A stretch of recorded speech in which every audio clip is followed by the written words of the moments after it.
এক আল্লাহর বান্দা 70টা বছর ধরে আল্লাহর ইবাদত করলো।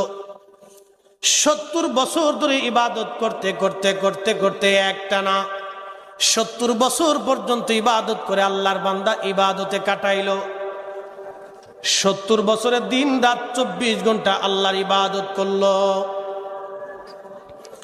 ইবাদত করার পরে শয়তান এবার তার পিছনে লাগলো। শয়তান বলল, হা দেখি বুজুর্গ, কত বছর তুমি ইবাদত করতে পারো। এবার এই বুজুর্গ 70 বছর পরে শয়তান একটা সুন্দরী নারীকে এই আল্লাহর আবেদ বান্দার প্রতি লালায়িত করে দিল।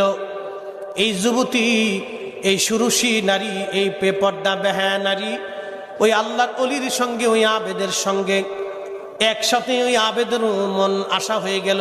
একটানা 7 দিন পর্যন্ত তারা জিনা করলো।